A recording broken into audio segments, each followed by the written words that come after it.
எண்ணெய் 2 ஸ்பூன் ஊற்றி கடுகு உளுந்து போட்டு பெருங்காயம் போட்டு பொன்னாங்கண்ணி கீரை போட்டு வதக்கிக்கிட்டு இருக்கு. நல்லா வதக்கணும்.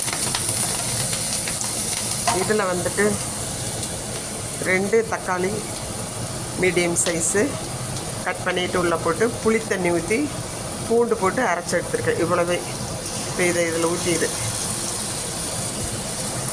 1 ஸ்பூன் சுகர் போட்டிருக்கேன். இது வந்து தொக்கு மாதிரி அப்படியே திரண்டு வரும் தோசைக்கு.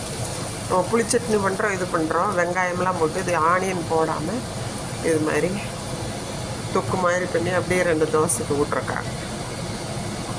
பசங்களை கீரை சாப்பிட வைக்கிறது பெரும் கஷ்டமாக இருக்குது. அதனால் ஃபாலோ திஸ் மெத்தட் டுடே. செய்து பாருங்கள். நல்லா சுண்டி வரணும். குதிச்சு செமையாக கொதிக்கணும். கீரையை போட்டு ஒரே நிமிஷம்தான் கிளறோம். உடனே இதை போட்டுருங்க.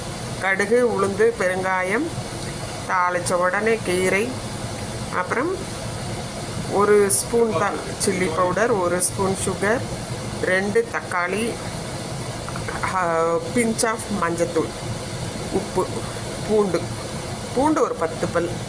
ஏன்னா பூண்டு ஃப்ளேவர் இருக்கணும், அப்போ தான் நல்லது தோசை. பாருங்கள், இது கொதிக்கட்டும், விட்டுருவோம். இப்போ தோசை ஊற்ற போகிறேன். சரியா? இது மாதிரி செய்து பாருங்கள். தோசை பரிமாறும்போது உங்களுக்கு காமிக்கிறேன். சரியா? இது வந்து ரொம்ப நல்லாயிருக்கும்.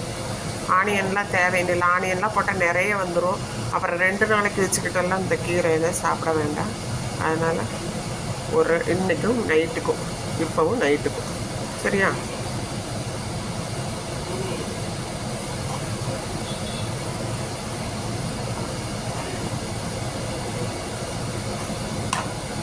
ஓகே. இது போல் நீங்களும் செய்து பாருங்கள். சுண்டிக்கிட்டு இருக்குது. எண்ணெய் பிரிஞ்சு வர்ற அளவுக்கு சுண்டணும். ஆக்சுவலாக எண்ணெய் கொஞ்சம் ஊற்றிருக்கோம், 2 ஸ்பூனாக.